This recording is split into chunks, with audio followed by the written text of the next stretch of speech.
Coming up after the break, Tiger TV's living, breathing sports encyclopedia, Seth Hewlin, will join the show.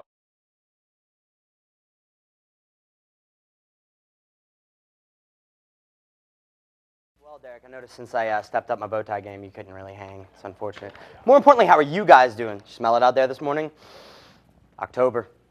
Long and grueling regular season is over, and playoff baseball is finally here. For this week's Back It Up, we're going to give you our World Series picks, and that's right, back it up.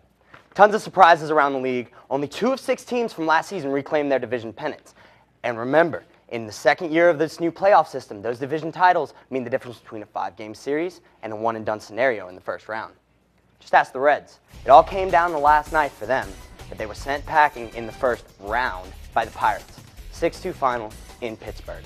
Speaking of the National League, let's take a look at how that's going to play out. You already have the Pirates advancing to play the Cardinals, and on the other side, Braves have home field against the Dodgers. Moving over to the American League, tonight, winner take all, Indians versus Rays, wild card round. Unfortunately for the Rays, they just trotted their ace, David Price, out on Monday in the wild card tiebreaker against the Rangers.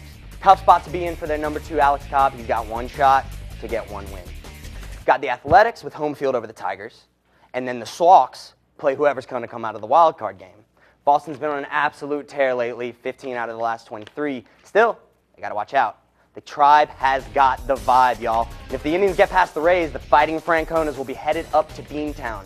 Boston is a town that's all about history, especially when it comes to sports. The manager, who would be sitting in the visiting dugout, won their only 2 titles in the last century. Look for that to affect a potential divisional series, especially after Francona's comments about the collapse 2 years ago when he was still managing in Boston. I don't really know. I mean, we stayed away from chicken and beer. That helped. Might as well get that out of the way.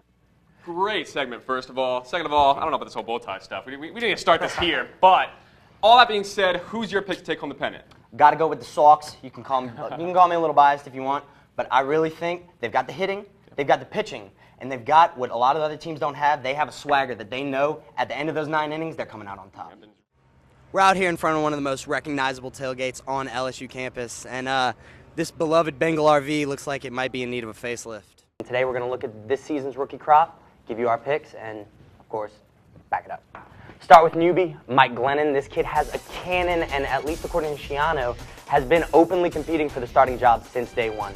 He's getting the start over Freeman, who came into the season on shaky ground, 1 for 5 at the end of last season, new coaching staff who inherited him. More often than not, that means a change is coming. Look for Tampa to start shopping Freeman around the week. Moving on to guys not making their first start, Geno Smith looked improved in Sunday's win, 300-plus yards, 2 touchdowns, 2 picks, but didn't take any sacks. A huge win for that Jets O-line. Looks like Geno has found some continuity with Santonio Holmes in the receiving corps, but penalties are killing this offense. 20 penalties for 168 yards, a football field and a half. That sloppy play, Jets. Got to clean it up, or it won't matter how well Geno plays. On the other side of the sideline Sunday, E.J. Manuel did not have his best performance. 19 for 42, stayed clean in the INT column. I think everyone has conceded it's Manuel's spot to lose, even when Cobb comes back, but ultimately, they have to put more around him. Jets brought the pressure, and Manuel could not handle it. 1 for 10 when the Jets brought 5 or more. 1 for 8 when they brought a D-back. Translation, Bills O-line cannot handle the blitz. Manuel can't work the pocket. Both are going to have to start to happen for Manuel to see some success in Buffalo. Now, all that being said, Seth, out of those quarterbacks, those 3 quarterbacks, who's going to have not only the best rest of the season, but career? Even though it doesn't look like it right now, I think E.J. Manuel, his problem right now, his play is being dictated by that Bills O-line. He's scrambling around. I think once they give him a pocket to work with, he can really drive the ball down the field. I like this kid's arm. He can have a future in the end. It's going to be great. First SEC game of the year, Auburn Tigers are coming in hungry for a win. Yeah, you're absolutely right about that, Rachel. No matter what the quality of the teams is, no matter what they're ranked, unranked, whatever, when Auburn and LSU play, you know it's going to be dramatic. Even last year, going into Auburn, it didn't really matter. going into Auburn, heavily favored, 12-10 victory right at the end. Always going to be close. I see a lot of autographs around here. Could you tell me a little bit about that? Whenever I see somebody really important, we grab them off the thing and said, oh, you got to come in and sign our Wall of Fame. And people are just amazed by it, and they feel honored. We have Nick Saban, who signed it. No Mercy, Nick Saban. And we got Skip Burtman, our former baseball coach and athletic director. Mark Emmert, who's now in charge of the NCAA. So, and then Paul Maneri, our baseball coach, has signed it. Lolo Jones. Now, like Derek said, every year Ole Miss and LSU play in the Magnolia Bowl. It's only been called that for about 5 years now, but the teams have met almost every year since 1894. Tigers are marching into the Grove for the primetime game Saturday night, but the Rebs made a similar march into Death Valley Halloween night in 1959, not knowing they'd leave as part of Louisiana sports lore forever. Neither the first-ranked Tigers nor the third-ranked Rebels had given up a touchdown in the first 7 games of the 1959 season. Ole Miss managed a field goal in the first quarter, but the defenses were so stifling, the score remained 3-0 well into the fourth. It seemed neither team was going to put 6 on the board this Halloween, but Billy Cannon had one more trick up his sleeve for Ole Miss, and one more treat for Tiger fans everywhere. Billy Cannon watches it bounce. He takes it on his own 11. He comes back upfield to the 15, stumbles momentarily. He's at the 20, running hard at the 25, gets away from one man to 30, still runs at 25, at the 35, at 25, he's down to 50, he's in the 10, 45, 20. In the 10 to 5, he scores!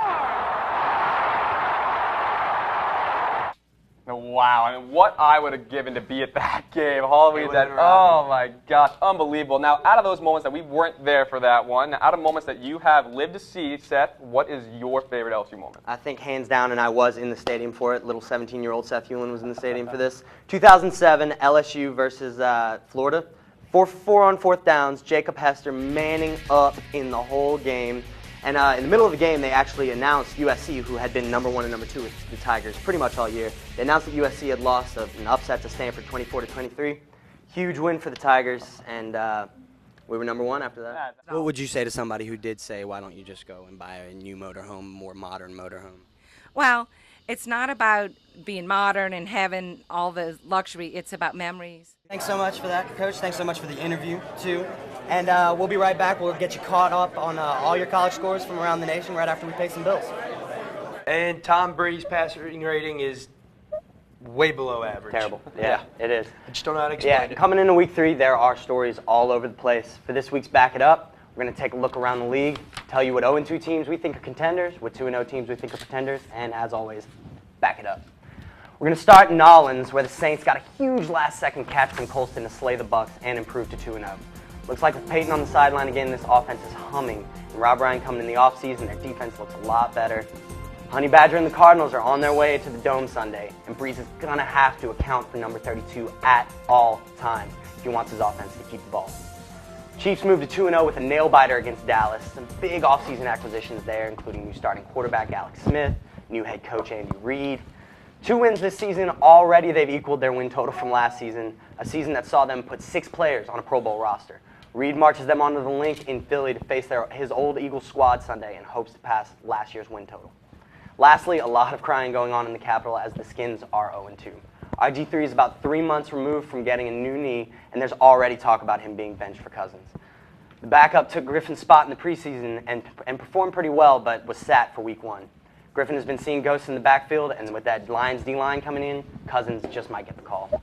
So far, the only person I've found taking Furman, even with almost 7 touchdowns, is a woman who thought we wouldn't run up the score. It's 47 points.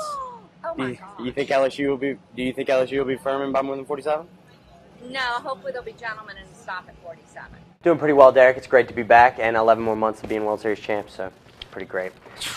We're getting down the home stretch now of the college football season, and of the top 10 teams, only 4 still clean in the loss column, each with a Heisman contender QB. For this week's Back It Up, we'll break down these 4 passers, give you our Heisman picks, and back it up. Starting in the Big Ten, we got Braxton Miller, who has captained the Buckeyes to 22 straight wins. Definitely the best of these 4 with his feet, almost 600 yards on the ground this season. But weakest passer, that coupled with a weak schedule, may keep him out of New York. Moving down south to the SEC country, McCarron is looking to take his 3rd national title in a row. But the trophy's no Career Achievement Award. So far this season, almost 2,300 yards, 21 TDs, and only 5 picks. The most impressive number, though, 0. That's how many negative plays Bama has had since October. Heading west on I-10 to Waco, Baylor's Bryce Petty has been putting up video game numbers. Nearly 3,000 yards, 24 touchdowns, and 1 pick. 1. Found his team down 20-7 to Tech in the first quarter, but rallied to a 63-34 win.